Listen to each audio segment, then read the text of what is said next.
परम प्रभु श्री अरविंद ऑनलाइन श्री अरविंद पाठचक्र जोग देथिबा समस्त भाई भौणी को और नमस्कार। आज विषय होची जोगर अन्य नाम अभ्यास। ये संसार रे सबुठारु श्रेष्ठ कार्य बोली किसी थाए ता होची भगवान सहित संपर्क प्रतिष्ठा करिबा। भगवान को सह संपर्क प्रतिष्ठा पाई साधक माने हंतु बा भक्त माने जो जो पंथा बा मार्गर आश्रय नियंती आमे ताको जोग साधना बोली कहू। जोग साधना को जदियो सबुठारु गोटे दुरूह बा कष्टकर कार्य बोली कहा मात्र यह सबुठारु सहज और सरल करिया पई जदि किसी उपाय अच्छी से उपाय ना हो अभ्यास। अभ्यास गोटे एमिति क्रिया बा एमिति एक धारा जहा द्वारा बहुत विराट विराट कार्य भी जोटा कि सहजरे जनक द्वारा संभव हो पाए। प्रतिदिन आम जो कार्य को करू बा नियमित जो कार्य को आम संपादन करू से कार्य को आम नित्य कर्म बोली कहू। प्रायतः नित्य कर्म करला बेले आमको किसी कष्ट लगे कारण से अभ्यास रे पड़ जाए। आपण खाइबा कहतु पीवा कहतु शोइबा कहतु उठवा कहतु से कथा कहवा हो चलवा हो बुलवा हो ये सबू तो नित्य कर्म जीव कारण आम सबुदिन से काम कर खाइबा काम के बंद होनी पीवा काम बंद नहीं शोइबा काम बंद नहीं उठवा काम बंद नहीं जोटा आमर सबुदिन नित्य भाव चली आम नित्य कर्म कहूँ। जेहेतु ये सब कथा आम जीवन में गोटे अस्थि मज्जागत हो तेणु ये कम कला आमको प्राय कष्ट लगे शोइबा पीवा उठवा बुलवा कथा इतने किए कष्ट अनुभव करे। तेणु जीवन में जो बड़ बड़ कार्य आम कहूँ सहीटा जब आम जीवन में सबुदिन अभ्यास करने चेष्टा करवा बहुत जिन सहज जो मैंने जीवन में बड़ बड़ कार्य भी कर आमे तांको पचारिबा जे आपनका जीवन में सफलतार सूत्र कौन से मैंने गोटे सबुठारु सहज बा संक्षिप्त शब्द कहे अभ्यास। भगवान श्रीकृष्ण ठारू अर्जुन भगवत गीतार समस्त सूक्ष्म ज्ञान जो शुणी सारा पर श्रीकृष्ण को से पचारे कहले आप जहाँ सब इत कथा कहते ये सब कथा मो द्वारा संभव कि हम तो मो द्वारा। भगवान श्रीकृष्ण अति संक्षिप्त उत्तर कहले अभ्यास ने तो कुंते वैराग्य ने तो बुझे से कहले अभ्यास और वैराग्य ये दुईटा द्वारा सबू संभव। ये दुईटा एत शक्तिशाली शब्द जीवन में आपको जी प्रयोग कर जानी अभ्यास और वैराग्य एमती कौन सी कार्य ना जहाँ मनीष पाखे असंभव रही अर्थात से कहले से अर्जुन बाह्य कुंते ये तुम्हें यही कथा ग्रहण कर अभ्यास और वैराग्य को जीवन में ग्रहण कर। अभ्यास और वैराग्य द्वारा कौन हुए ना मनटा धीरे धीरे नियंत्रण भर आसी जाए वस्तुगत होता है। मनर धर्म जो चंचल होता मनर धर्म जो विक्षिप्त बा अस्थिर अवस्था थाए नियमित अभ्यास कले मन से नियंत्रण भर आसे।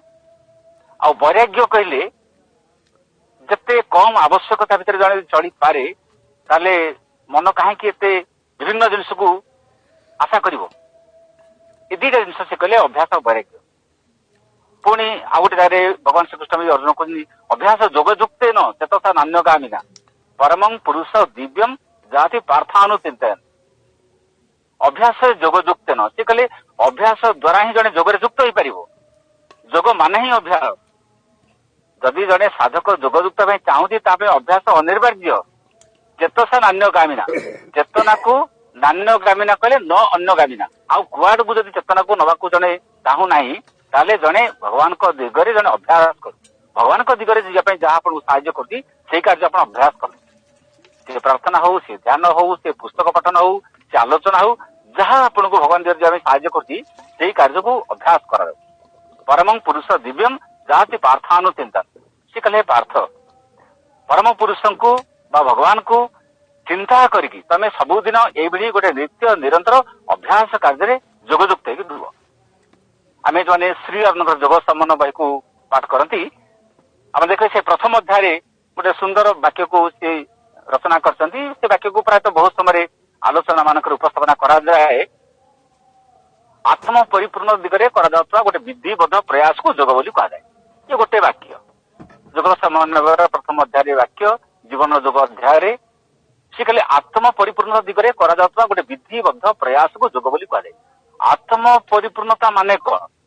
आत्म कहले तो निजे बा मु तेणु निजे निजर परिपूर्णता तेणु मु तो कहले खाली गोटे आत्मा नुहे तेणु मु कहले गोटे शरीर बा आत्मा शरीर को धारण करके आसी मनटा को ग्रहण करके आसी प्राण को ग्रहण करके आसी ये सबूर सम्मिलित बा संजोग जो शरीरटी एटी बर्तमान सचल बा सजीव होती गोटे सामग्रिक परिपूर्णता शरीर परिपूर्णता प्राणर परिपूर्णता मनर परिपूर्णता एवं सर्वोपरि आत्मार परिपूर्णता ये चारिटी जाक सत्तार परिपूर्ण दिगरे जी गोटे विधिबद्ध प्रयास रेगुलेटिंग लाइफ नित्य निरंतर जो अभ्यास करुच्ची ताको ही जोग बोली कहा जाए। तेणु शरीर परिपूर्ण कले शरीर दिव्य सौंदर्य धारण करिवो तेणु शरीर धर्म होची बा शरीर आवश्यकता होची आसन व्यायाम बा प्राणायाम माध्यम शरीर को भगवत शक्ति को निज भीतर को आनिबा एटा शरीर को से दिगरे प्रस्तुत करवा। प्राण गोटे अध्यय शक्ति अधिकारी हो प्राण गोटे दिव्य शक्ति धारण करिवो तेणु प्राण भीतर जो दुष्ट प्रवृत्ति बा जो दुष्ट सब अभ्यास सब अच्छी ताकू वर्जन करके भल अभ्यास को प्रवेश करवा एटा हूँ प्राण परिपूर्णता। प्राण दिव्य शक्ति अधिकारी हम मन दिव्य ज्ञान जंत्र हम मन भीतर जिते सन्देह जिते अविश्वास जिते अज्ञान जहाँ जहाँ सब अच्छी मन ताकू प्रत्याख्यान करके मन गोटे दिव्य बा विशुद्ध ज्ञान जंत्र हम एवं आत्मा भितर पूर्ण प्रेम बा परम प्रेम प्रकाशित हम। यही कार्य को प्राप्त जी व्यक्ति सबुदिन अभ्यास करुच्ची आप जानते से व्यक्ति जोग साधना कर जोगी बोली कहींपारे यही जोग मार्ग जियार अधिकार भी अच्छी। आम गोटे सरल कथा चिंता करवा प्रतिदिन संचय जदि जड़े न कर खर्च कर कि तेणु खर्च करने प्रतिदिन संचय करूँ प्रतिदिन जदि जीवन में किसी भल भल अभ्यास न करवा जीवन में चली पार कि अर्थ संचय जमी जीवन में बंचा दरकार होती जीवन में भल अभ्यास भी दरकार हम जड़े जीवन में आगू जावाई जीवन में भल हाँपाई। तेणु जिते जड़े साधारण मनीषटी जो जोगपथ को आसे भगवत मार्ग पाद दिए प्रथम सी गोटे हताश निराश हो जाए जे ये सबुठ कष्टकर मार्ग ये सब दुर्गम मार्ग ये संपर्क में यथेष ज्ञान ना अभिज्ञता ना मुझे कौन आरंभ करी केमी मार्ग में यात्रा करी किंतु साधकटीए एत कथा को पर्याप्त मात्रा चिंता करे ना चलवा आरंभ कले 10 किलोमीटर धीरे धीरे 9 किलोमीटर हो ना जदि लक्ष्य स्थल जब आमको 10 किलोमीटर पर जब अच्छी बर्तमान जन यात्रा आरंभ करू यात्रा आरंभ कले 10 किलोमीटर धीरे धीरे 9 किलोमीटर हो 8 किलोमीटर जीव बाट तो कमी जीव ना तेणु चलवा आरंभ करू से तो पूर्व ऋषि मैंने कहते चरैबेती माने कौन चर एवं चर माने आगु गति कर सब आगू चल जीवन में तुम जो अच्छ से संतुष्ट हो ना सब आगू किसी चाह आप देखु संसार जिते पशु मान मुहरा तलू से तल मुहा जिते पशु मनीष ही एकमात्र प्राणी जी सब ऊपर मुहा सी ऊपर को देखे सूर्य को देखे आकाश को देखे इंद्रधनु देखे सी ऊपर को कहीं देखे ताने ता भितर एमती गोटे प्रवृत्ति अच्छी सी सब ऊपर को चाहे सत्य को चाहे ज्ञान चाहे आनंद चाहे आलोक चाहे तेणु मनीष केवल अटक ना चलो एवं चलवाटा को जी नित्य निरंतर जो अभ्यास पकईदेला बाट कहीं सदन जीव। तेणु आम चिंता करवा भगवान जदि आमको अनेक कथा एवं सबुदिन भी दौरान आमको सूर्यालोक दौरान पवन दौरान जल भी देती भूमि देती केते खाद्यर संभार भी देती भगवान जदि केवे भी आमको जो दबार अभ्यास बंद करना आम आम डाकिया अभ्यास कहीं बंद करदे सी तो केवे दबार अभ्यास आम कौन डाकिले ना बोली प्रार्थना कले ना बोली कृतज्ञता जनइले ना बोली सी कौन आम सूर्यालोक जल वायु किसी बंद करूना सी तो जीवित बात सब दे चलती जदि सी सब दे चलुंट मनीष भगवान जीवारे प्रार्थना करें जीवारे डाकिबारे सी कहीं बंद करदब मुठे बंद करना उचित नुह अर्थात थरे से दिगरे जड़े आरंभ कला माने यात्रा से यात्रा नित्य निरंतर हवा दरकार। आप गोटे छुटिया कथा जानी से साधु जनक नदी में गाधौन से हाथ में जल को तर्पण कर उठाऊँ से आंजुड़ा गोटे कंकड़ा बिछा आसूची कंकड़ा बिछा बारंबार दंशन कर छाड़ी दौरान कंकड़ा बिछा पुणी जो आंजुड़ा जल को आनुଛନ୍ତି से कंकड़ा बिछा पुणी दंशन कर अनेक थर एमती कर सारा साधु को जड़े पचार से कंकड़ा बिछा को आप पानी उठाऊँ से आप दंशन कर छाड़ी दौरान कहीं कर साधु कहले सी गोटे कंकड़ा बिछा जदि सी ता धर्म छाड़ी पार नहीं ताले मु जड़े साधु मोर धर्म कौन मोर धर्म अच्छी दया करवा मोर धर्म अच्छी अन्य उपकार करवा मोर धर्म अच्छी अन्य कल्याण करवा मुझे मो धर्म टाइम छाड़देवी अर्थात से प्रवृत्ति छाड़ी पारती आम के धर्म छाड़देवा बहुत क्षेत्र में आप देखो साधारण मनीष निज अभ्यास निज प्रवृत्ति भल दिगरे भगवान दिगरे बंद कर दिए सारा जीवन शेष निश्वास जाए भगवान दिगरे जापारती नहीं गोटे साधारण सांसारिक लोक कथा चिंता कर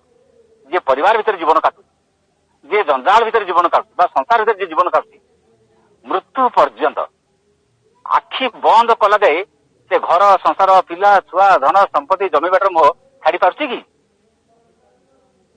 सबू नाती नातुणी चित्र को आरंभ कर सबू चित्र आखि सामने सब दिन आसूसी जदि जीवन सारा घर परिवार धन संपत्तिर मोह जड़े छाड़ी पार ना आम भी से कहीं भगवान को जीवा दिगा माने भगवान को रास्ता जावाई जो चेष्टा कर रास्ता को आम कहीं छाड़देवा गोटे गाँव में हठात गोटे शून्यवाणी है 12 वर्ष धरिकी वर्षा हबनी गाँ लोक सब आश्चर्य 12 वर्ष धरिकी वर्षा हबनी माने बचे केमी चलिए केमी जो चाषी सब थे जानिले 12 वर्ष धरिकी वर्षा हबनी माने आउ लंगड़ कहीं रखिए बलद को कहीं बेकार कहीं खाऊ बलद बलद सब बिक्री करदे लंगड़ सब टांगिक रखीदे माने 12 वर्ष काल वर्षा हबनी तो किंतु धीरे धीरे धीरे धीरे सब पानी सुखीगला बर्तमान वर्षा बंद होगला ये शब्द को शुणिकी गाँ लोक समस्ते चाष छाड़ीदे कि से गाँव गोटे लोक था सी कौन करे सबुदिन सका बलद सहित माने लंगड़ को बांधिकी नहीं जमी चाष करे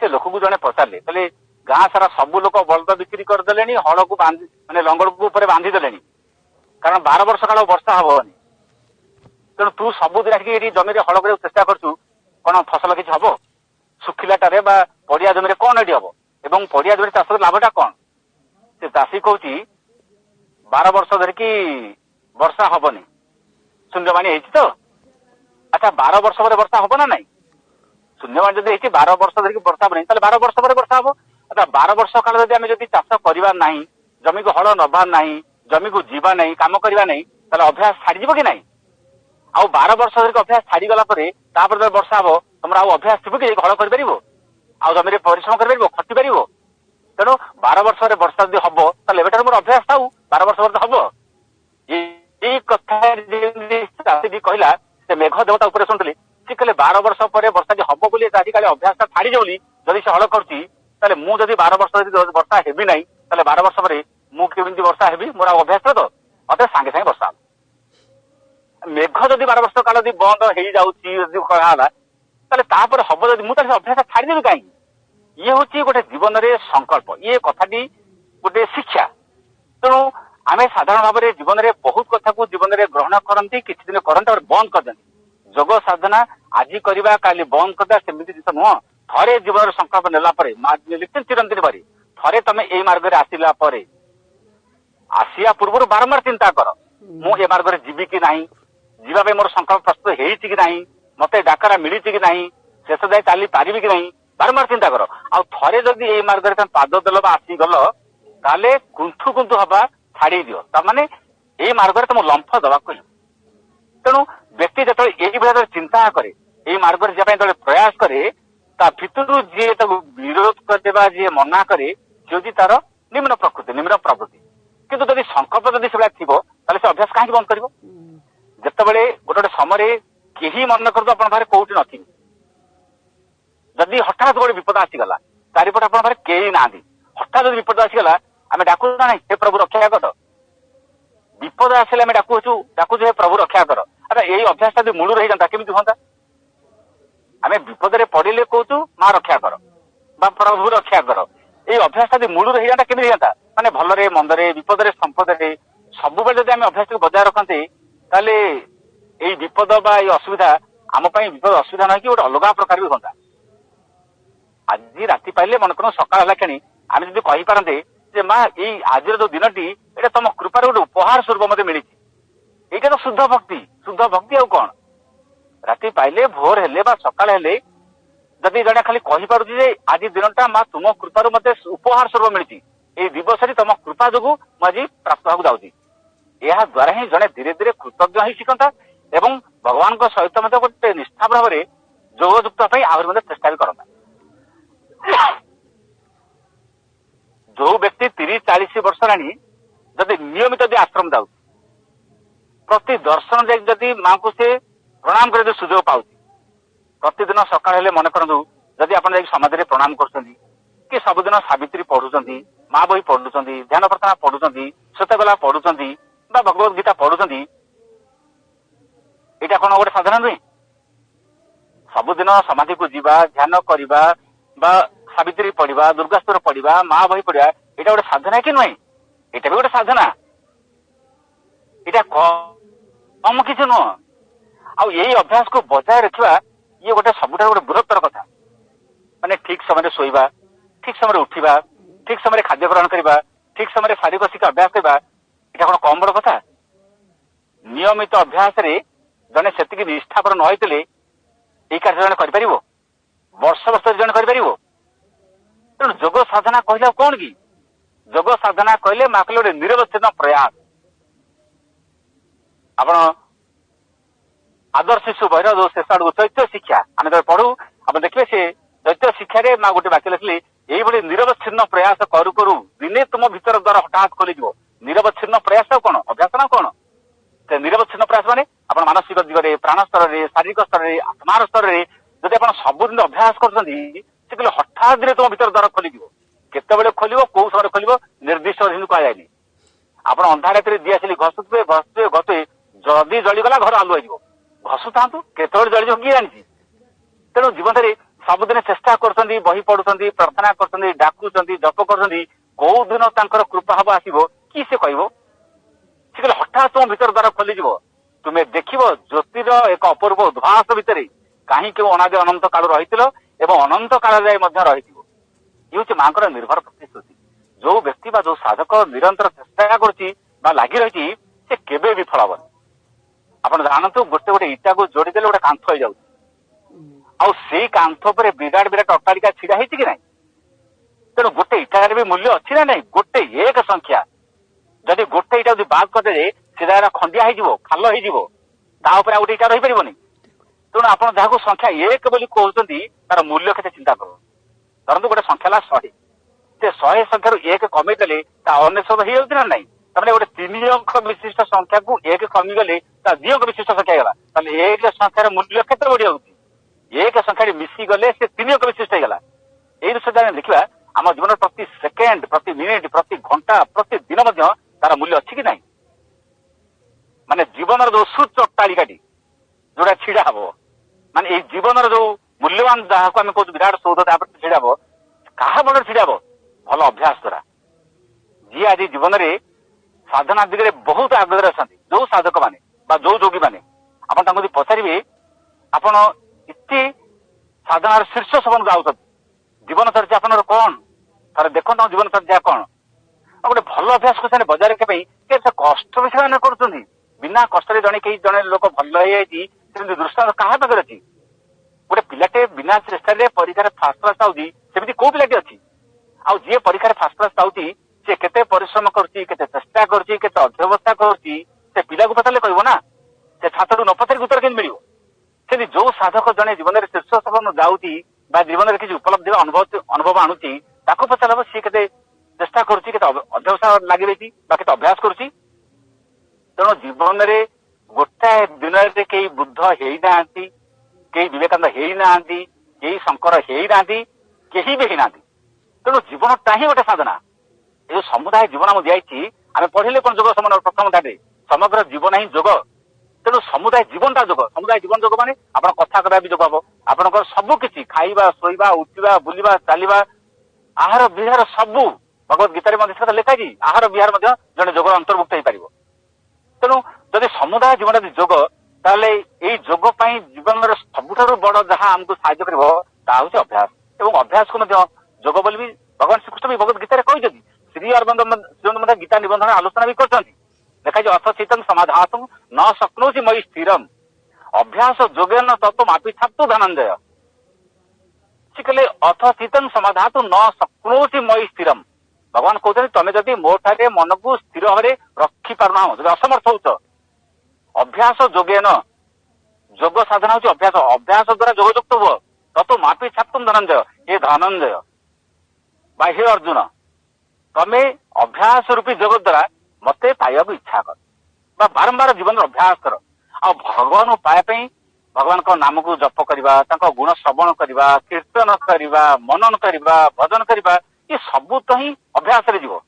କାରଣ ଆମେ ସବୁଦିନ ଶ୍ରବଣ କୀର୍ତ୍ତନ ମନନ, ଏ ଯୋଉ ନବଧା ଭକ୍ତିରେ ଲେଖା ହେଇଛି ଶ୍ରବଣଂ କୀର୍ତ୍ତନ ବିଷ୍ଣୁ ସ୍ମରଣ ପାଦ ସେବନମ୍ ଅର୍ଚ୍ଚନଂ ବନ୍ଦନଂ ଦାସ୍ୟ ସାକ୍ଷାତ୍ମ ନିବେଦନମ୍, ଏଇଟା ନବଧା ଭକ୍ତିରେ ଲେଖା ହେଇଛି। ଇଏ ତ ସବୁ ଅଭ୍ୟାସ। ଆଉ କଣ? ତାଙ୍କୁ ସବୁବେଳେ ମନେ ପକେଇବା, ଏଇଟା ଅଭ୍ୟାସ ନୁହଁ? ଶ୍ରବଣ କରିବା, ସବୁଦିନ ତାଙ୍କ କଥା ଶୁଣିବା, ଏଇଟା ବି ଅଭ୍ୟାସ। କୀର୍ତ୍ତନ, ତାଙ୍କ ଗୁଣ ଗାନ କରିବା, କୀର୍ତ୍ତନ କରିବା, ଏଇଟା ବି ଅଭ୍ୟାସ। ତାଙ୍କ ପାଦ ସେବା ସବୁଦିନ କରିବା, ଏଇଟା ବି ଅଭ୍ୟାସ। ପାଦ ସେବା, ଏ ସବୁ କଥାକୁ ଯଦି ଆମେ ବୁଝିବା, ଏ ସବୁ ଅଭ୍ୟାସ ଭିତରେ ଯାଉଛି। ପୁଣି ଆଉ ଗୋଟେ ଜାଗାରେ ଭଗବାନ ବି କହୁଛନ୍ତି ଅଭ୍ୟାସୋପି ସମର୍ଥୋସି ମତ୍କର୍ମ ପରମୋ ଭବ। ଅଭ୍ୟାସୋପି ଅସମର୍ଥ ଅଛି, ମାନେ ତମେ ଯଦି ଅଭ୍ୟାସ କରି ଯଦି ଅସମର୍ଥ ବି ହଉଛ, ଯଦି ଜଣେ ଜୀବନରେ ଅଭ୍ୟାସ କରିପାରୁନାହିଁ, ଅଭ୍ୟାସୋପି ଅସମର୍ଥୋସି, ତମେ ଯଦି ନିତ୍ୟ ନିରନ୍ତର ଯଦି ଅଭ୍ୟାସ କରିପାରୁନ, ମତ୍କର୍ମ ପରମ ଭବ, ଅର୍ଥାତ୍ ମୋରି ପାଇଁ କିଛି ନହେଲେ କର୍ମ ବି କର। ଜୀବନ ଯଦି ବଢ କର୍ମ କରିବା ପାଇଁ ଯଦି ଅଭ୍ୟାସ ଲାଗି ରହିପାରୁନ, ତାହେଲେ ମୋ ପାଇଁ କର୍ମ ବି କର। କିଛି ତ ଜଣେ କର୍ମ କରିବ। ଭଗବାନଙ୍କୁ ପାଇବା ପାଇଁ ଖାଲି କଥାରେ ନୁହେଁ, ଭଗବାନ ପାଇବା ସିଧାସଳଖ କାମ କରିବାକୁ ପଡେ। ତେଣୁ ଆମେ ସାଧାରଣ ଭାବରେ, ଆଚ୍ଛା ଆପଣ ଗୋଟେ ସହଜ କଥାକୁ ଚିନ୍ତା କରନ୍ତୁ, ଆମେ ଖାଲି ସବୁଦିନ କହୁଥିବା, ବୁଝିବା କୋଉ ଦିନ? ଜଣେ ମନେ କରନ୍ତୁ ବହିଟା ପଢିଲା, ଖାଲି ଜୀବନ ସାରା ବହିଟା ପଢୁଥିବ ନା ଦିନେ ବୁଝିବ? ଆଉ ବହିଟା ପଢୁଥିବ ଖାଲି ଶୁଣୁଥିବ, ସାରା ଜୀବନ ଶୁଣୁଥିବା ନା କୋଉଦିନ ବୁଝିବା? ଆଉ ସାରା ଜୀବନ ଖାଲି ବୁଝିବା ନା କୋଉଦିନ କାମରେ କରିବା? ଆଉ ଯୋଉ ଦିନ କାମରେ କରିବା ସେଦିନ ହବା ପାଇଁ ବି ଚେଷ୍ଟା କରିବା, ନିଜେ ହେଇଯିବା ପାଇଁ ମଧ୍ୟ ଜୀବନରେ ପ୍ରଯତ୍ନ ଆସିବ। ତେଣୁ ସେ କହିଲେ ତମେ ଯଦି ଅଭ୍ୟାସ ଜୀବନ କରିପାରୁନ, ତାହେଲେ କିଛି କର୍ମ କର। ତାହେଲେ ତାଙ୍କ ପାଇଁ କର୍ମ କରୁ କଣ ହବ? ତମ ଭିତରେ ସେ ଅଭ୍ୟାସ ଧୀରେ ଧୀରେ ତିଆରି ହେଇଯିବ। ଅଭ୍ୟାସ ଦ୍ଵାରା ଜଣେ ଶୁଦ୍ଧ ଶବ୍ଦ ଲେଖିପାରେ। ଆପଣ ଦେଖନ୍ତୁ, ଶୁଦ୍ଧ ଶବ୍ଦ ଲେଖିପାରେ। ବହୁତ ଲୋକମାନେ ଆପଣ ଦେଖିବେ ଲେଖିଲା ବେଳେ କୋଉଠି ତାଲବେଶ, କୋଉଠି ମୂର୍ଦ୍ଧନ୍ୟ, କୋଉଠି ଦନ୍ତେଶ ଠିକ ହୁଏନି, କୋଉଠି ହର୍ଷଇକାର, କୋଉଠି ଦୀର୍ଘକାର, କୋଉଠି ହର୍ଷକାର, ଦୀର୍ଘକାର, ବହୁତ ଲୋକର ଭୁଲ ହୁଏ। ତା କାରଣ କଣ? ଲେଖିବା ଅଭ୍ୟାସ ନାହିଁ। ଲେଖିବା ଅଭ୍ୟାସ ନାହିଁ। ଆପଣ ଦେଖନ୍ତୁ ସାଇନ ବୋର୍ଡ ସବୁ ହିନ୍ଦୀରେ ଲେଖା ହେଇଥିବ, ଆପଣ ଯେତିକି ସହଜରେ ହିନ୍ଦୀଟା ପଢି ଦିଅନ୍ତି ବା ଟିଭିରେ ତଳେ ହିନ୍ଦୀ ଲାଇନ ସବୁ ଲେଖାଥାଏ, ଯେତିକି ଲାଇନ ସବୁ ପଢନ୍ତି, ଆପଣ ଲେଖିଲେ ଗୋଟେ କାଗଜରେ କେତେ ସହଜରେ ଯାହା ଲେଖିଦେବେ। ପଢିବା ସହଜ। ଇଂଲିଶ ଟାକୁ ଆମେ ସହଜରେ ପଢୁଛୁ, ଯୋଉମାନେ ଲେଖିବା ଅଭ୍ୟାସ ନଥାଏ, ଲେଖିଲା ବେଳେ 50 ସ୍ପେଲିଂ ଭୁଲ ହୁଏ। ତେଣୁ ଆପଣ ସହଜରେ 1 2 3 4 5 6 ଯେତିକି ସ୍ପିଡରେ ଗଣିଯିବେ, ଦେଖିବା ଓଲଟା ଗଣନ୍ତୁ 100 99 98 97 ଗଣନ୍ତୁ, କେତେ ସ୍ପିଡରେ ଗଣିବେ? ତା କାରଣ ହଉଛି ଏଇଟା ଅଭ୍ୟାସରେ ପଡିଛି, ସେଇଟା ଅଭ୍ୟାସ ହେଇନାହିଁ। ତେଣୁ ଆମେ ଯୋଉଟା ଅଭ୍ୟାସରେ ପକେଇ ଦଉ ସେଇଟା ସହଜରେ। ତେଣୁ ଜପ କରି ଅଭ୍ୟାସରେ ପଡିଗଲେ ସହଜ, ଧ୍ୟାନ କରି ଅଭ୍ୟାସରେ ପଡିଗଲେ ସହଜ, ପ୍ରାର୍ଥନା କରି ଅଭ୍ୟାସରେ ପଡିଗଲେ ସହଜ, ସକାଳୁ ଗାଧେଇବା ଅଭ୍ୟାସରେ ପଡିଗଲେ ସହଜ। ଯୋଉଟା ଆପଣ ଅଭ୍ୟାସ କରିବେ ସେଇଟା ସହଜ। ଯିଏ ସଙ୍ଗୀତ ଗାଉଛି, ପ୍ରଥମେ ହାରମୋନିୟମ ବଜେଇଲା ବେଳେ ତା ପାଇଁ କେତେ କଷ୍ଟକର ହୁଏ, ହାରମୋନିୟମ ରିଡ୍ ଉପରେ ହାତ ରଖିକି ଚଲେଇବା ପାଇଁ। କିନ୍ତୁ ଅଭ୍ୟାସ ହେଇଗଲା ବେଳେ ଦର୍ଶକକୁ ନେଇ ଜଣେ ଗୀତ ଗାଉଛି ନା ନାଇଁ? ଯିଏ କ୍ରିକେଟ ଖେଳନ୍ତୁ ବା ଯେକୌଣସି ଖେଳ ଖେଳନ୍ତୁ, ଅଭ୍ୟାସ ହେଇଗଲା ପରେ ସେ କେତେ ସ୍ପିଡରେ ଦୌଡି ପାରୁଛନ୍ତି, ଘଣ୍ଟା ଘଣ୍ଟା ମଧ୍ୟ ଦୌଡି ପାରୁଛନ୍ତି। ତେଣୁ ଯଦି ଏକଥା ଯଦି ସବୁ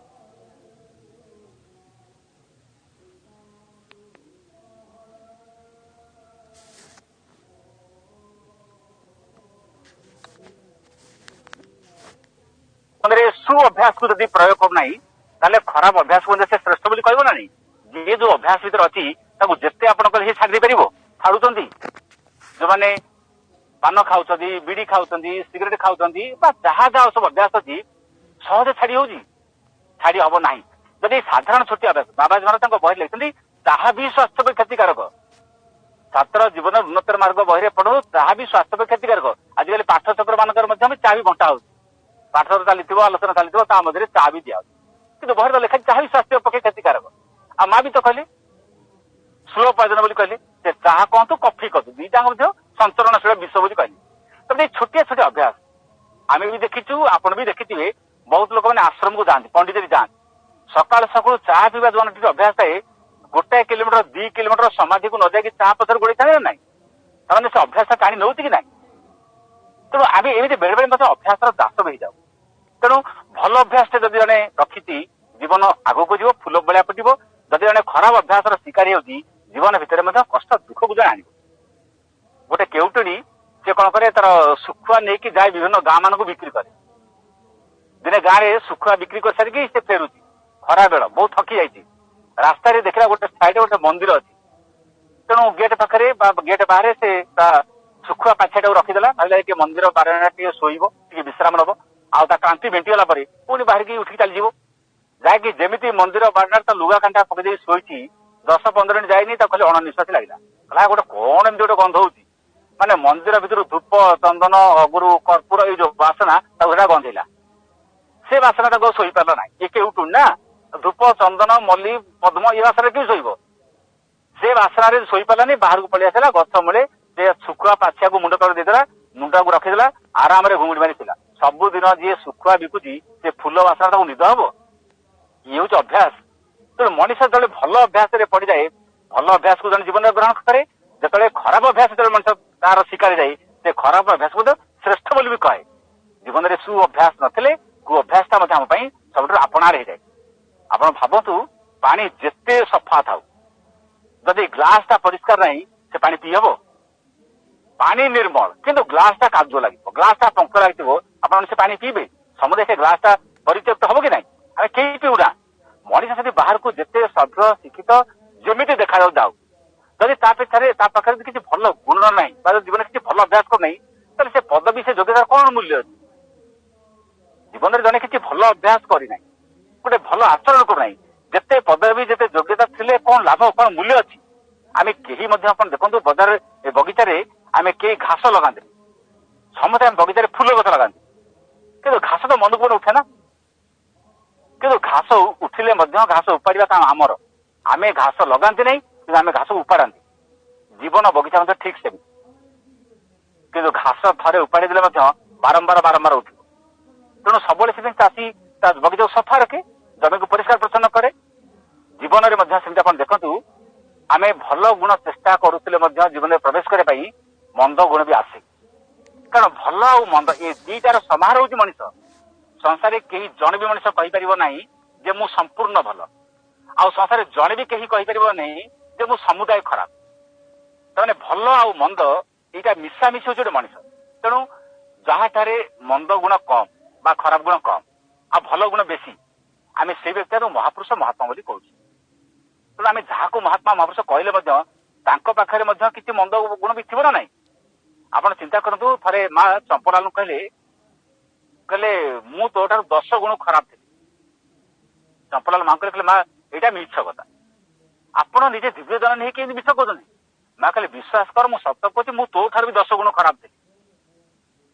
माँ सत्य कौन खराब थी कि माँ तो कहते आम चंपलाल को बस पढ़ु माँ कहले विश्वास कर मु सत्य तो 10 गुण खराब थी माने जड़े जन्मरू कहीं प्रसिद्ध महात्मा की जन्म हो थाए जीवन में भल मंद को लेकिन जड़े चढ़ू चढ़ू चढ़ू जड़े मंदटा को छाड़े भलटा ग्रहण करे जड़े भलटा हो जाए बगीचार घास को बाछु बाछु गछटा बढ़ी जाए फुलटा अटोमेटिक फुटी जाए तेणु गछ को बंचेवा दरकार नहीं खाली घास बाछि दि जाऊ जीवन में भल हाँ खाली चेष्टा न करे खाली मंद गुण की छाड़ी दिया खराब गुण छाड़ी जाऊ अटोमेटिक भितर भल गुण आप गोटे पोशाक पिंधुन गोटे वस्त्र पिंधुन से वस्त्र मैला लगुच आम कौन करूँ आम कहू मैला छड़वा ना सफा करवा आम कौ सफा करवा प्राय आम को सफा करवा कि प्रकृतिर कामटा कौन प्रकृतिर कामटा हूँ मैला छड़वा पोशाक आप सफा कला बेले साबुन देला बेले सर्फ देला बेले कौन करती मैला छड़ाती ना सफा करती मैला छड़ेवा ही सफा हो तेणु कामटा हूँ मैला छड़ेवा मैला छड़ेले जमी सफा आपे हो जाए जीवन रू सेमती किसी दुर्गुण कमेदेले मंद गुण कमेदेले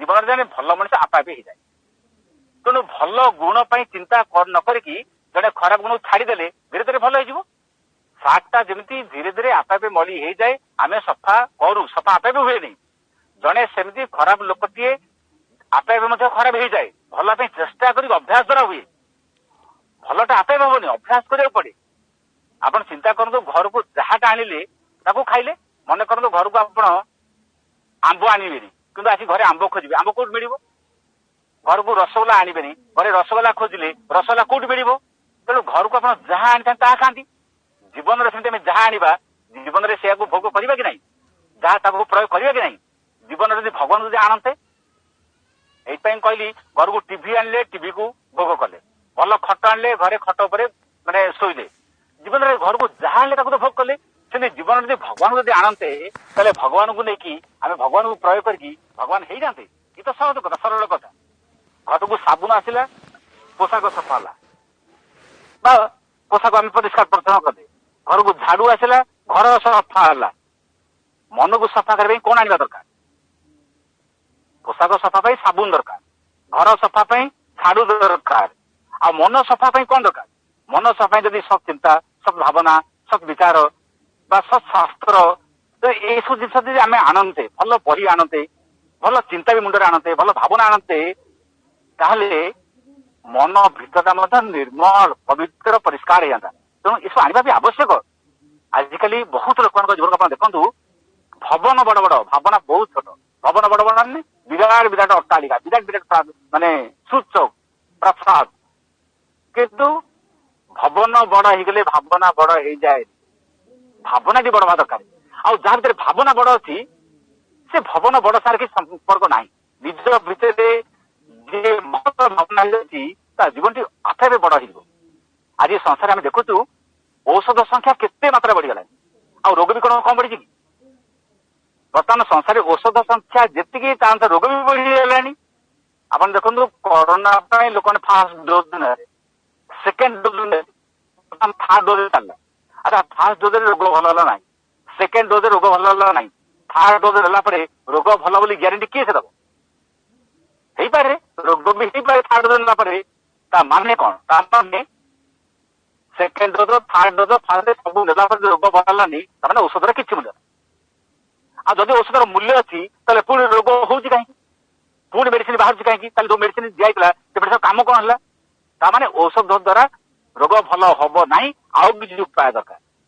ଯଦି ସେଇ ବିଷୟରେ ଆମେ ଚିନ୍ତା କରିବା, ଆଜି ସଂସାରରେ ଧର୍ମ ବଢିଛି, କେତେ ପ୍ରକାର ଧର୍ମ, ମନ୍ଦିର ବି ବଢିଛି, ସତ୍ସଙ୍ଗ ବଢୁଛି, ଆଲୋଚନା ବଢୁଛି, ବିଦ୍ୟାଳୟ, ଉଚ୍ଚ ବିଦ୍ୟାଳୟ, ମହାବିଦ୍ୟାଳୟ, ବିଶ୍ୱବିଦ୍ୟାଳୟ କଣ ନ ବଢିଛି। ଏତେ ସବୁ ବଢିବା ସଙ୍ଗରେ ମଧ୍ୟ ଅସତ୍ୟ, ଅନ୍ୟାୟ, ଅଧର୍ମ, ମିଥ୍ୟାଚାର, ଦୁର୍ନୀତି, ଚୋରି, ଡକାୟତ ଏଇଟା ବି କଣ ନ ବଢିଛି। ତାମାନେ ଗୋଟାଏ ଦିଗରେ ଏତେ ପ୍ରକାର ସ୍କୁଲ କଲେଜ ବଢିଗଲା, ବିଦ୍ୟାଳୟ, ମହାବିଦ୍ୟାଳୟ, ବିଶ୍ୱବିଦ୍ୟାଳୟ, କିନ୍ତୁ ଆଉ ଗୋଟେ ଦିଗରେ ମଣିଷ ଭିତରେ ଅଚେତନା, ଅଜ୍ଞାନ, ବର୍ବରତା, ନୃଶଂସା ଇଏ ବି ବଢିଗଲା। ତାମାନେ ଠିକ ଶିକ୍ଷା, ଠିକ ଜ୍ଞାନ ହେଲାନି। କଥା ମୂଳ ଅର୍ଥ ହଉଛି ଯଦି ଜଣେ ଆଚରଣ କରିଦେଲା ନାହିଁ ତାହେଲେ ପରିବର୍ତ୍ତନ ହବ ନାହିଁ। ବିଦ୍ୟାଳୟ, ମହାବିଦ୍ୟାଳୟ ବଢିଗଲେ ବି ଜଣେ ଜ୍ଞାନ ହବ ନାହିଁ, କି ଔଷଧ ବଢିଗଲେ ମଧ୍ୟ ଜଣେ ରୋଗରୁ ଭଲ ହବ ନାହିଁ। ଜୀବନରେ କିଛି ପରିବର୍ତ୍ତନ ଦରକାର। ଗଙ୍ଗାଧର ମେହର ସେଥିପାଇଁ ଲେଖିଥିଲେ, ଧର୍ମ ମହାତର ବକ୍ଷରେ ମାନବ, ହୃଦୟ କ୍ଷେତ୍ର ଉର୍ବର, ସୁଶିକ୍ଷା ଲଙ୍ଗଳେ ପ୍ରସି ଧର୍ମ ବିଜୟ ତହିଁରେ ଉର୍ବର କର। କେବେଠାରୁ ଗଙ୍ଗାଧର ମେହର କଥା ଲେଖିଛନ୍ତି? ଧର୍ମ ମହାତରୁ, ଧର୍ମ ହଉଛି ବିରାଟ ଗଛ, ଏଇଟାକୁ ଜଣେ ତା ବକ୍ଷରେ, ହେ ମାନବ ତମେ ତମ ହୃଦୟରେ ଧାରଣ କର, ହୃଦୟ କ୍ଷେତ୍ର ଉର୍ବର, ହୃଦୟ କ୍ଷେତ୍ରକୁ ଉର୍ବର କର। ଏମିତି ହୃଦୟ କ୍ଷେତ୍ର ଉର୍ବର କର ଯେମିତି ଧର୍ମ ଭଳି ଗଛଟାକୁ ତମେ ଲଗେଇ ପାରିବ। ସୁଶିକ୍ଷା ଲଙ୍ଗଳେ, ଲଙ୍ଗଳ ହଉଛି ସତ୍ ଶିକ୍ଷା, ସତ୍ ସାହିତ୍ୟ, ସତ୍ ଅଧ୍ୟୟନ, ଚଷି ଧର୍ମ ବୀଜ, ମାନେ ସେଇଭଳିଆ ଭଲ ଶିକ୍ଷାର ଲଙ୍ଗଳରେ ଚଷିକି ଧର୍ମ ରୂପକ ମଞ୍ଜିକୁ ରୋପଣ କର, ତହିଁରେ ଉର୍ବର କର। ତାହେଲେ କଣ ହବ ନା ମାଟିରେ ଉର୍ବର କର। ଯୋଉ ହୃଦୟ କ୍ଷେତ୍ରଟି ବା ହୃଦୟ ଯୋଉ ଭୂମିଟିକୁ ଯଦି ଭଲ ଶିକ୍ଷାରେ, ଭଲ ଜ୍ଞାନ ଜଣେ ଉର୍ବର କରେ, ସେ କହିଲେ ଆବଶ୍ୟକତା ହିଁ ସଦାଚାର ଜଳ। ତା ପାଇଁ କଣ ନା ସଦାଚାର ଜଳ, ସତ୍ ଆଚାର, ଭଲ ବ୍ୟବହାର, ଭଲ ଆଚରଣ, ଭଲ କ୍ରିୟାକଳାପ ଯଦି ଜଣେ ଏଇଟା କରେ ତାହେଲେ ସତ୍ସଙ୍ଗ ଆଳ ବଳ, ସତ୍ସଙ୍ଗ ବି ମଧ୍ୟ ଜୀବନରେ ଆପଣଙ୍କୁ ସାହାଯ୍ୟ କରିବ। ଜୀବନରେ ଜଣେ ଭଲ ହେବା ପାଇଁ ଏସବୁ ଦରକାର। ଶିକ୍ଷା ବି ଦରକାର, ଭଲ କ୍ଷେତ୍ର ବି ଦରକାର, ବା ସଦାଚାର ବି ଦରକାର। ଏଇ ସବୁ କଥା ଯଦି ଜଣେ ଜୀବନରେ ଅଭ୍ୟାସ କରେ ତାହେଲେ ଜୀବନରେ ଜଣେ ବହୁତ ଆଗକୁ ହେଇଯିବ। ଘାସ ଉଠିବ ବୋଲି ଜଣେ ଜମିରେ ଧାନ ବୁଣିବ ନାହିଁ କି? ଚାଷୀ ଯିଏ ଜମିରେ ଘାସ ଉଠିବ ଧାନ ବୁଣିବ ନାହିଁ କି? ଆଉ ସଂସାରରେ ଖରାପ କଥା ଅଛି ବୋଲି ଜଣେ ଭଲ କାମ କରିବ ନାହିଁ କି? ସଂସାରରେ ଲୋକ ମରୁଛନ୍ତି ବୋଲି କଣ ଜନ୍ମ ହଉନାହାନ୍ତି କି? ସଂସାରରେ ମେଡିକାଲରେ ଲୋକ ପେସେଣ୍ଟ ମରି ଯାଉଛନ୍ତି, କେହି କଣ ମେଡିକାଲ ଯାଉନାହାନ୍ତି କି? ଗାଡି ଆକ୍ସିଡେଣ୍ଟ ହଉଛି ବୋଲି କଣ ଗାଡି ରାସ୍ତାରେ ଚାଲୁନାହିଁ କି? ତାହେଲେ ସଂସାରରେ ବହୁତ ଖରାପ ଲୋକ ଅଛନ୍ତି, ଭଲ ବା ଖରାପ କ୍ରିୟା ଚାଲିଛି ବୋଲି ସଂସାରରେ କଣ କେହି ଭଲ କାମ କରିବେନି, ଭଲ ଅଭ୍ୟାସ ବି କରିବେନି? ବହୁତ ଲୋକ କହନ୍ତି ଭଲ କାମ କରି ଲାଭଟା କଣ, ବା କିଏ ସେ ଭଲ କରୁଛି? ଏଇ ଯୋଉ ସବୁ ପ୍ରଶ୍ନ ଯେ କରନ୍ତି ବା ଯୁକ୍ତି କରନ୍ତି, ଏ କଥାରେ କିଛି ଅର୍ଥ ନାହିଁ। ସପ୍ତାହରେ ଥରେ ମିଶିକି ଦେଖିବେ ଘର ମାନଙ୍କରେ ଲୋକ ରବିବାର ଦିନ ହେଲେ ବା ଛୁଟି ଦିନ ହେଲେ ଭଲ ଖାଦ୍ୟ ବି ଖାଆନ୍ତି, ହୋଟେଲ ଫୋଟେଲ ଦେଇ ଖାଆନ୍ତି, ବା ଘରକୁ ମଧ୍ୟ ଭଲ ଖାଦ୍ୟ ଆଣନ୍ତି, ଭଲ ଜାଗା ବୁଲିବାକୁ ବି ଯାଆନ୍ତି। ଆଜି ରବିବାର ଛୁଟି, ତାହେଲେ ସମସ୍ତେ ପରିବାର ଲୋକ ବା ଘର ଲୋକ ବାହାରକୁ ଯିବା ବୁଲିବା ପାଇଁ ବୁଲିବାକୁ ଯାଆନ୍ତି। ଯଦି ସପ୍ତାହରେ ଥରେ ବି ସେମିତି ଭଲ ରୋଷେଇ କରି ଖାଉଛନ୍ତି, ଯଦି ସପ୍ତାହରେ ଥରେ ଭଲ ଜାଗା ବୁଲିବାକୁ ଯାଉଛନ୍ତି ତାହେଲେ ସପ୍ତାହରେ ଥରେ ଯଦି ଭଲ ଆଲୋଚନା ଜାଗାକୁ ଗଲେ କ୍ଷତି କଣ? ଭଲ ପରିବେଶ ଗଲେ କ୍ଷତି କଣ? ଭଲ ଲୋକ ପାଖକୁ ଗଲେ କ୍ଷତି କଣ? ଭଲ ବାତାବରଣ ଯାଇକି ମିଶିଲେ କ୍ଷତି କଣ? ଏଇ କଥାକୁ ଯଦି ଜଣେ ଜଣର ଅଭ୍ୟାସ ଏଇଟା ବି ଅଭ୍ୟାସ କରିବାକୁ ପଡିବ। ମୁଁ ଭଲ ସ୍ଥାନକୁ ଯିବି ଏଟା ବି ଗୋଟେ ଅଭ୍ୟାସ। ଭଲ ବହି ପଢିବି ଏଟା ବି ଅଭ୍ୟାସ। ଭଲ ଲୋକ ସାଙ୍ଗରେ ମିଶିବି ଏଟା ବି ଅଭ୍ୟାସ। ଏଇ ଅଭ୍ୟାସ କରୁ କରୁ କରୁ କରୁ ଜୀବନରେ ଗୋଟେ ନୂଆ କଥାଟିଏ ଜୀବନରେ ମହତ୍ତର କଥାଟିଏ ଘଟିବ। କେତେ ଲୋକ କହନ୍ତି, ଯୋଉ ଲୋକମାନଙ୍କ କଥା ବି ଆପଣ ବି ଶୁଣିଛନ୍ତି ଆମେ ସମସ୍ତେ ବି ଶୁଣୁ। କିଛି ଲୋକ କହନ୍ତି ମୁଁ ତ ଜୀବନରେ କିଛି ପାପ କରିନି, ମୁଁ କାହିଁକି ମନ୍ଦିର ଯିବି, ମୋର ମନ୍ଦିର ଯିବା ଦରକାର ନାହିଁ, ପାପ ମୁଁ କରିଛି କି ଯୋଉମାନେ ପାପ କରିବେ ମନ୍ଦିର ଯାଆନ୍ତି। ଏମିତି ମଧ୍ୟ କିଛି ଲୋକ କହନ୍ତି। ଏଇଟା ଗୋଟେ ଭୁଲ ଚିନ୍ତାଧାରା, ଭୁଲ ଧାରଣା, ଭୁଲ ଭାବନା। ପାପ କରି ନାହିଁ ବୋଲି ମନ୍ଦିର ଯିବି ନାହିଁ, ନା ପାପ କରିବି ନାହିଁ ବୋଲି ମନ୍ଦିର ଯିବି। ଯୋଉ ଲୋକମାନେ କହନ୍ତି ମୁଁ ପାପ କିଛି କରିନି ତେଣୁ ମନ୍ଦିରରେ ମୋର ଯିବା ଦରକାର ନାହିଁ, ସେଇମାନଙ୍କୁ ପ୍ରଶ୍ନ କରିବା କଥା ବା ସେମାନେ ବୁଝିବା କଥା ମୁଁ ତ ପାପ କରିବିନି ବୋଲି ହିଁ ମନ୍ଦିର ଯାଉଛି। ପଜିଟିଭ ଭାବନା ହଉଛି ପାପ କରିବିନି ବୋଲି ମନ୍ଦିର ଯିବି। ପ୍ରତିଦିନ ଗାଧେଇଲେ ବଳି ଛାଡିବ, ଏଇଟା ହଉଛି ପଜିଟିଭ। ଆଉ ମଳି ଲାଗିଲେ ଗାଧେଇବି କି? ପାପ କଲେ ମନ୍ଦିର ଯିବି, ନା ସବୁଦିନ ମନ୍ଦିର ଗଲେ ହିଁ ପାପ ଲାଗିବ ନାହିଁ। ତେଣୁ ପ୍ରତିଦିନ ଆପଣ ଗାଧାନ୍ତୁ, ମଳି ଆପେ ଆପେ ଛାଡିଯିବ, ମଳି ଲାଗିବନି। ଆଉ ମଳି ଲାଗିଲେ କଣ ଜଣେ ଗାଧେଇବୁ? ତେଣୁ ଆମ ଭିତରେ ଯେତେ ନିମ୍ନ ପ୍ରକୃତି ଅଛି ସେ ନିମ୍ନ ପ୍ରକୃତିକୁ ଅତିକ୍ରମ କରିବାର ଉପାୟ କଣ? କିଏ ସେ ଆମ ଭିତରେ ସେ ନିମ୍ନ ପ୍ରକୃତିକୁ ଅତିକ୍ରମ କରିଦେବ? ଏମିତି କିଏ ସେ ଅଛି? ସଂସାରରେ କୋଉ ଶିକ୍ଷା ବା କୋଉ ଧର୍ମ ବା କୋଉ ଆଦର୍ଶ କିଏ ଅତିକ୍ରମ କରିଦେବ? ନିଜ ଭିତରେ ଭଗବାନଙ୍କ ବ୍ୟକ୍ତ, ନିଜର ଆତ୍ମ ସଚେତନତା ବ୍ୟକ୍ତ ନିଜ ନିମ୍ନ ପ୍ରକୃତି କିଏ ଅତିକ୍ରମ କରିଦେବ? ଜୀବନରେ ଆମେ ଏଇ ଦିଗ ଯଦି ଚିନ୍ତା କରିବା ଆମ ଭିତରେ ନୂଆ କଥା ହବ। ଆମେ ବହୁ ସମୟରେ ଜୀବନରେ ଭାବନ୍ତି ଆଚ୍ଛା ଆମକୁ କିଛି ଲୋକମାନେ ଦିଅନ୍ତି ମଧ୍ୟ, ଆମେ ଦେଲେ ଆମକୁ ଦେବେ ନା ଆମକୁ ଦେଲେ ଆମେ ଦବା? ଚିନ୍ତା କରିବା କଥା। ଆମକୁ ଯେତେବେଳେ ଜଣେ କେହି ଲୋକ ଦେବ ଆମକୁ ଦେଲେ ଆମେ ଦବା ନା ଆମେ ଦେଲେ ହିଁ ଆମକୁ ଦେବେ? ଆମେ ଦେଲେ ଆମକୁ ଦେବେ। ଆମେ ବହୁତ ଭାବନ୍ତି ଯେ ଆମକୁ ଦିଅନ୍ତୁ ଆମେ ଦବା। ଆଧ୍ୟାତ୍ମିକ ଦୃଷ୍ଟିରୁ ଆଗ ଦେଲେ ମିଳିବ, ପାଇବା କଥା ନାହିଁ, ଆଗେ ଦିବା କଥା। ମା ବି ସେଥିପାଇଁ କହନ୍ତି କେତେ ତମେ ଭଗବାନ ଦେଇପାରୁଛ? କବାଟ ଝରକା ଖୋଲିଲେ ହିଁ ପ୍ରଜାପତିରେ ଭୂତ ଉଡି ଆସି ଘରେ ବସିବ, ବା ଚଢେଇଟେ ଉଡି ଆସିକି ବସିବ, ବା ଗୋଟେ ନିର୍ମଳ ପବନଟେ ଘରକୁ ପଶିବ। ଆଉ କବାଟ ଝରକା ବନ୍ଦ ହେଲେ ଚଢେଇ ନା ପ୍ରଜାପତି ନା ପବନ ନା କଣଟା ଆସିବ? ତେଣୁ ଆଗ ଖୋଲିବା ଦରକାର। ଖୋଲିବା ମାନେ କଣ? ଉନ୍ମୁକ୍ତ ହବା ଦରକାର, ଉନ୍ମିଳିତ ହବା ଦରକାର। ମା ସେଥିପାଇଁ କହିଲେ ଏ ଯୋଗ ମାର୍ଗରେ ସବୁଠାରୁ ବଡ କଥା ହଉଛି ନିଜକୁ ଭଗବାନ ପାଖରେ ଉନ୍ମିଳିତ କରିବା।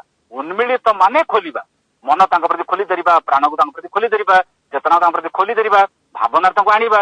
ଏଇ କାର୍ଯ୍ୟ କରିବା ଦ୍ୱାରା ହିଁ ଜଣେ ଜୀବନରେ ସଚେତନ ହବ। ଯିଏ ସବୁଦିନ ଭଗବାନ ପାଖରେ ନିଜକୁ ଖୋଲି ଧରୁଛି ବା ତାଙ୍କର ନିଜକୁ ଉନ୍ମୁକ୍ତ କରୁଛି, ସେ ଜାଣିପାରିବ ସେ କେତେ ମଇଳା ଯୋଡିଛି ଆଉ କେତେ ମଇଳା ବି ଛାଡୁଛି। କାରଣ ମଣିଷ ଭିତରେ ପ୍ରତିଦିନ କିଛି ମଇଳା ଜିନିଷ ପ୍ରବେଶ କରୁଛି, କିଛି ବି ଜଣେ ପ୍ରତିଦିନ କିଛି ମଇଳାକୁ ମଧ୍ୟ ଛାଡୁଛି।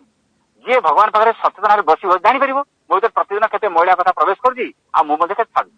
ଆମେ ଯେତେ ମାଙ୍କୁ ଅଧିକ ଭଲ ପାଇବା ଆମଠାରୁ ଦୁର୍ଗୁଣ ସେତିକି ଦୂରେଇ ଯିବ। ପାଣି ଯେତିକି ଗ୍ଲାସରେ ପଶିବ ପୂର୍ବରୁ ଯେତିକି ପବନ ଥିବ ସେ ପବନ ମଧ୍ୟ ସେତିକି ମାତ୍ରାରେ ବାହାରିବ। ଆପଣ ଯେତିକି ଉପରକୁ ଉଠିବେ ତଳର ଆକର୍ଷଣ ସେତିକି ମଧ୍ୟ ମୁକ୍ତ ହେବେ। ଏଇଟା ହେଉଛି ସାଧାରଣ କଥା। ଗଛର ଉପରକୁ ଆପଣ ଯେତିକି ଚଢି ଚଢି ଚଢି ଚଢି ଯିବେ ତଳଟା ସେତିକି ଦୂରେଇ ଯିବ। ପାହାଡ ଉପରକୁ ଯେତିକି ଚଢି ଚଢି ଯିବେ ସେତିକି ମଧ୍ୟ ତଳ ଭୂମିଟା କମି କମି ମାନେ ଦୂରେ ଦୂରେ ଯିବ। ଚେତନା ସେମିତି ଜଣେ ଜଣେ ଶୀର୍ଷ ସ୍ଥାନ ଉଠିବ, ଧୀରେ ଧୀରେ ଧୀରେ ଧୀରେ ତଳର ଆକର୍ଷଣ ମଧ୍ୟ ମୁକ୍ତ ହେଇକି ଯିବ। ପ୍ରାଇମେରୀ କ୍ଲାସର ହିଷ୍ଟ୍ରି ଆଉ MA କ୍ଲାସର ହିଷ୍ଟ୍ରି ଏ ଦିଟା କଣ ଏକା? ଯଦି ଆମେ କହୁଛୁ ଇତିହାସ, ଗୋଟେ ପ୍ରାଇମେରୀ ପିଲା ଯୋଉ ଇତିହାସ ପଢେ MA କୋର୍ସରେ ପାଠ ପଢୁଥିବା ପିଲାଟେ ସେ ଇତିହାସ ପଢେନି, ତା ଇତିହାସ ଅଲଗା। ସେମିତି ଗୋଟେ ସାଧାରଣ ଲୋକ ଭଗବାନଙ୍କୁ ଯେମିତି ବୁଝିଛି, ଜଣେ ଅଧ୍ୟାତ୍ମ ସାଧକ ବା ଜଣେ ସଚେତନ ବ୍ୟକ୍ତି ସିଏ କଣ ତା ପାଇଁ ଭଗବାନ ସେଇଆ? ସାଧାରଣ ଲୋକଟିଏ ତା ପାଇଁ ନୀତି ନିୟମ, ପୂଜା ଆଚାର ଅନୁଷ୍ଠାନ, ପୂଜା ପାଠ ଏ ସବୁ ଦରକାର। ପ୍ରାରମ୍ଭିକ ସମୟରେ ବି ଜଣେ ବ୍ୟକ୍ତି କରେ, ଆଉ ଏଇଟା କରିବା ଦ୍ୱାରା ତାର ଦେଶରେ ଜ୍ଞାନ ବଢେ। କିନ୍ତୁ ଜୀବନରେ ଯାହାର ପ୍ରକୃତ ଜ୍ଞାନ ବଢି ଯାଇଛି ବା ଯାହାର ପ୍ରକୃତ ଜ୍ଞାନ ଅଛି ସିଏ ବର୍ତ୍ତମାନ ସେଇ ଆଚାର ଅନୁଷ୍ଠାନରେ ରହିବ ନା ଜୀବନରେ ଭଗବାନଙ୍କୁ ନେଇକି ବଞ୍ଚିବ? ଭଗବାନଙ୍କୁ ନେଇକି ବଞ୍ଚିବା ହିଁ ଯୋଗ ସାଧନା। ଆଚାର ଅନୁଷ୍ଠାନ କରିବା ବା ପୂଜା ପାଠ କରିବା ଏଇଟା ହେଲା ଧାର୍ମିକତା, ନୈତିକତା, ରୀତିନୀତି। ତେଣୁ ପ୍ରାରମ୍ଭିକ ସମୟରେ ତାର ବି ଆବଶ୍ୟକତା ଅଛି, ପରବର୍ତ୍ତୀ ସମୟରେ ଜ୍ଞାନର ବିକାଶ ଘଟିଲେ ଭଗବାନଙ୍କୁ ନେଇ ବଞ୍ଚିବା ହିଁ ତାର ବି ଆବଶ୍ୟକତା ଅଛି। ତେଣୁ ଦୁଇଟା ଯାକର ଆବଶ୍ୟକତା ଅଛି, ଏ ଦୁଇଟାକୁ ସମ୍ମିଳିତ କରିପାରିଲେ ହବ। କିଛି ଲୋକମାନେ କହନ୍ତି ବନ ମଲ୍ଲି ବନରେ ଫୁଟିକି ଝଡିଗଲା, କଣ ତାର ମୂଲ୍ୟ ଅଛି? ବନ ମଲ୍ଲିଟା ବନରେ ଫୁଟିକି ଝଡିଗଲା, ତାର କଣ ମୂଲ୍ୟ ଅଛି ବୋଲି କହନ୍ତି? ମୂଲ୍ୟ ଅଛି।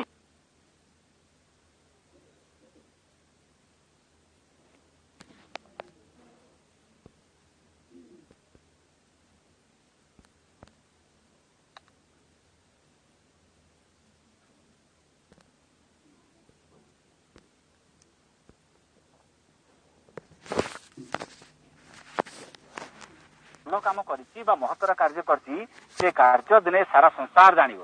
ଆଜି କେହି ନ ଚିହ୍ନିଲେ ନାହିଁ, ଆଜି କେହି ନ ଜାଣିଲେ ନାହିଁ, କାମଟି ହବ। ତେଣୁ ଅର୍ଥାତ୍ କାମ ଲାଗି ରହିବା ଦରକାର।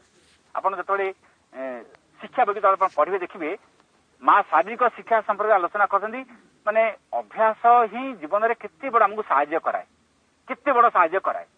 ଛୋଟ ପିଲାଟାକୁ ପିଲାଦିନେ କେମିତି ବସିବା କଥା ଶିଖେଇ ନାହାନ୍ତି ପିତାମାତା ମାନେ, କେମିତି ଖାଇବା କଥା ଶିଖେଇ ନାହାନ୍ତି, କେମିତି ଶୋଇବା କଥା ଶିଖେଇ ନାହାନ୍ତି। ଏବଂ ସେଇ ପିଲାମାନଙ୍କର ଏତେ ଖରାପ ଅଭ୍ୟାସ ବା ସେଇ ଅଭ୍ୟାସଟା ଏମିତି ରହିଯାଏ ଦେହରେ ଯେ ପରବର୍ତ୍ତୀ ସମୟରେ ମଧ୍ୟ ସେ ଅଭ୍ୟାସକୁ ନେଇକି ତାଙ୍କ ଭିତରେ ଅନେକ ବଡ ବିକୃତି ବି ହେଇଯାଏ। ଆପଣ ଦେଖିବେ ପିଲାଦିନେ କିଛି ପିଲାମାନେ ତାଙ୍କ ଛିଡା ହେଲା ବେଳେ ମଧ୍ୟ ସେମାନେ ଠିକ ପୋଜିସନରେ ଛିଡା ହେଇପାରନ୍ତି ନାହିଁ। ଅନେକ ବ୍ୟକ୍ତି ଶୋଇଲା ବେଳେ ମଧ୍ୟ ତାଙ୍କ ଶୋଇବା ପୋଜିସନ ବି ଠିକ ନୁହଁ, ଖାଇବାର ଭଙ୍ଗୀ ବି ଠିକ ନୁହଁ। ଆଉ ସେଇ ଅଭ୍ୟାସଟି ଏମିତି ଭାବେ ରହିଯାଏ ବହୁତ ବଡ ହେଲା ପରେ ମଧ୍ୟ ସେମାନେ ସିଧା ଛିଡା ହେଇପାରନ୍ତି ନାହିଁ, ଭଲରେ ଶୋଇ ପାରନ୍ତି ନାହିଁ, ଭଲରେ ଗଣ୍ଡେ ଖାଇ ପାରନ୍ତି ନାହିଁ। ମା କହିଲେ ଏଇଟା ହଉଛି ଅଭ୍ୟାସର ପରିଣାମ। ଏବଂ ଯଦି ଛୋଟବେଳୁ ଗୋଟେ ଭଲ ଅଭ୍ୟାସ ଶିଖେଇ ଦିଆଯାଏ, ପରିଷ୍କାର ପରିଚ୍ଛନ୍ନର ଅଭ୍ୟାସ ବା ଗୋଟେ ସୌନ୍ଦର୍ଯ୍ୟମୟତାକୁ ଭଲ ପାଇବାର ଅଭ୍ୟାସ ଯଦି ଦେଇ ଦିଆଯାଏ, ତାହେଲେ ଆପଣ ଦେଖିବେ ଧୀରେ ଧୀରେ ତା ଜୀବନରେ ମା କହିଲେ ବହୁତ ବିକୃତି ସୁଧୁରିଯିବ।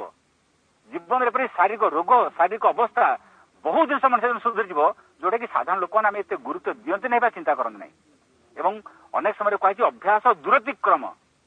ଆପଣ ଭଲ ଅଭ୍ୟାସ ଯଦି ଜୀବନରେ ଆଚରଣ କରୁଛନ୍ତି ସେ ଅଭ୍ୟାସକୁ ଜଣେ ସହଜରେ ଛାଡେ ନାହିଁ। ଆଉ ଖରାପ ଅଭ୍ୟାସ ଯଦି ଜୀବନରେ ହେଇଗଲା ତାକୁ ମଧ୍ୟ ଜଣେ ସହଜରେ ଛାଡେ ନାହିଁ। ଅଭ୍ୟାସ ଦେଖନ୍ତୁ କେମିତିଆ। ଜଣେ ଗୁରୁଙ୍କ ସାଙ୍ଗରେ କି ଜଣେ ଶିଷ୍ୟମାନେ ଗୋଟେ ବଣ ବାଟ ଦେଇକି ଯାଉଛନ୍ତି। ଗୁରୁ ଚାଲିଛନ୍ତି, ଶିଷ୍ୟମାନେ ବଣ ବାଟ ଦେଇ ଯାଉଛନ୍ତି। କିଛି ବାଟ ଗଲା ପରେ ଗୋଟେ ମାତ୍ର 4 ଇଞ୍ଚର ଗୋଟେ ଛୋଟିଆ ଗଛକୁ ଗୁରୁ ସେ ଶିଷ୍ୟକୁ ଜଣେ ଦେଖିକି କହୁଛନ୍ତି, କହିଲେ ଏଇ 4 ଇଞ୍ଚର ଗଛ ଉପୁଡ଼ିଲ।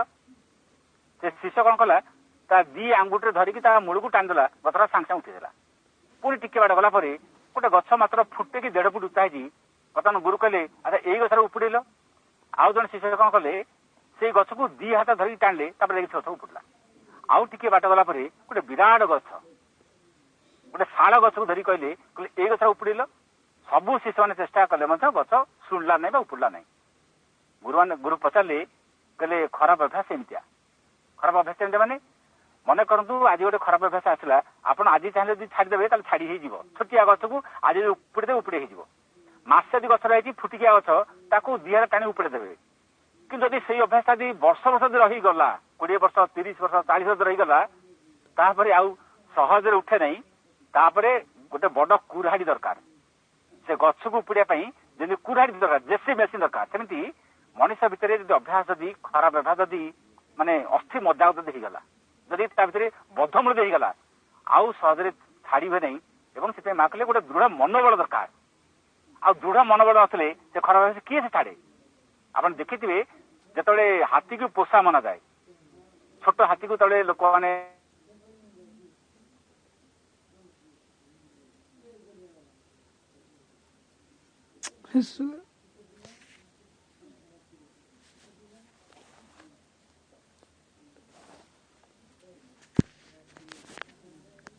ଦୌଡ଼ି ଛିଣ୍ଡି ନାହିଁ, ଆଉ କଣ ସତେ ଦୌଡ଼ି ଛିଣ୍ଡି ପାରିବି?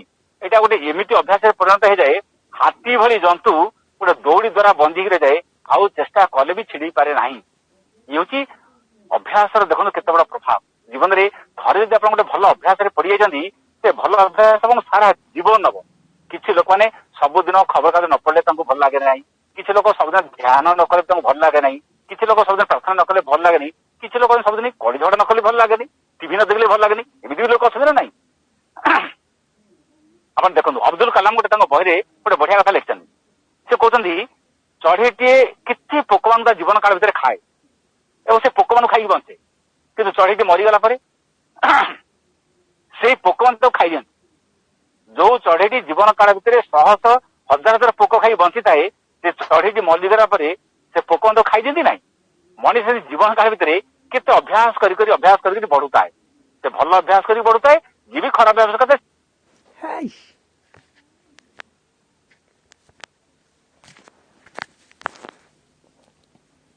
ଆମ ପାଖରେ ପୁଣି ଭୀଷ୍ମ, କର୍ଣ୍ଣ, ଦ୍ରୋଣ, ଅଶ୍ୱତ୍ଥାମା, କୃପାଚାର୍ଯ୍ୟ ଭଳି ବୀର ଅଛନ୍ତି। ଏତେ ବଡ ଗୋଟେ ଅଜୟ ବୀର ଥାଉ ଥାଉ ପାଣ୍ଡବ ମାନଙ୍କର ବିଜୟ କେମିତି ତମେ ଭାବୁଛ? ବିଦ୍ରୋହ କଲେ ମହାରାଜ ଆପଣ ଜାଣନ୍ତି ନାହିଁ, ପାଣ୍ଡବ ମାନେ 12 ବର୍ଷ ବନବାସ ରହିଛନ୍ତି, 1 ବର୍ଷ ଅଜ୍ଞାତବାସରେ ସମୟ କଟିଛନ୍ତି। ତେଣୁ 12 ବର୍ଷ କାଳ କେତେ ଭୋକ ସହିଛନ୍ତି, କେତେ ଶୋଷ ସହିଛନ୍ତି, କେତେ କଷ୍ଟ ସହିଛନ୍ତି, କେତେ ଯନ୍ତ୍ରଣା ସହିଛନ୍ତି, ଆପଣ ସେଇ ହିସାବ ରଖିଛନ୍ତି? केते नानाजी हिंस्र जंतु सहित से सम्मुखीन होती तेणु जीवन सारा 13 वर्ष काल जी विपद सामना कर विपद को समाधान भी कर कष्ट सही कष्ट सही से लुहा भली टाण हो मनटा भी लुहा भली टाण हो 13 वर्ष काल कौरव मैंने घर भितर विलास व्यसन समय काटती आराम विलास व्यसन नर्तकी यही भितर समय काटती तेणु से कष्ट सही पांडव मैंने इतने शक्त होती यहाँ ही प्रमाण कर दिने से विजय हासिल कर जीवन में कष्ट हूँ गोटे परीक्षा जीवन में सबुदिन जे कष्ट सौदी कष्ट कष्ट कहीं लगे सबुदिन जे खरारे काम कर खरा जना पड़े नहीं ये सब एसी घर भर अच्छी सी खरा को बाहर तो खरा जमीदार को आसिक कहूँ जेहतु जमीदार गाई आसिक कहूँ जे गाई मैंने समस्ते नई पहरिकी किसी गाई पहरिकी देखिए आप बन चढ़ुन जमीदार कहले शीघ्र जाकि गाई गुड़ा को अड़ेकी ले आस कारण वन में बाघ अच्छी सिंह अच्छी काली गाई खाई ये गाई चोराड़ी पिला कौन कला आसिकी से नई धारा रे पहुंचला गोटे पत्थर पर बसिकी 5 जन धरिकी से नई को अने संध्या गाई फेरना ये पिला फेर नहीं जमीदार निजे किसी चाकर मान धरिकी आसिक पहुंची देखिले ये पिला कौन कर बसिकी से पत्थर पर बसी आ नई को अने 5 जन धरिकी बसी जमीदार पचारे कि तू कौन गाई को आनी ना ये कौन बसीचु ना नई भरा पानी से पानी आउ कमी जाओ आरपटू जी पानी गाई धरिकी आसबि जमीदार कहले पानी तो कमे 3-4 दिन समय लगे आ 3-4 दिन सब गला गाई थे बाघ खाई कि मानने सिंह खाई पानी कमिले जीवु ना पानी रे पहुंच जावा कथा जमी से पिला को पानी कमी जाऊ जीवी संसार से किसी लोग कहती संसार सब भल हो जाऊ तापर मु भल मनीष संसार सब ठीक हो जाऊ भल काम करी एमती केबे हुए नहीं संसार रे खराब थी दुष्ट थी आसुरिकता थी सब थी तारी भीतर चेष्टा करे पड़ो नई रे भरा पानी थी जी गाई गाई को लेकिन आसो आउ जी पानी की डरला पानी कौ दिन छाड़ कौ दिन जीव से कहीं हुए नहीं संसार में कौ दिन सब कथा भल हो काम करमती हुए अर्थात से खराब भितर से मंद भितर तार भर चेष्टा कले जने भलटा को प्राप्त हम यही दिगरे चेष्टा करा प्रकृत साधना भगवान दिगरे जीवा हूँ सर्वोत्कृष्ट साधना तेणु खराब भितर भलटा खोजा मंद भितर सुंदर खोजा यहीटा हूँ भगवान कार्य से कार्य करें जीवन यथार्थ सुंदर आज कार्यक्रम में योगदान कर समस्त भाई बहन को धन्यवाद नमस्कार वंदे मातरम।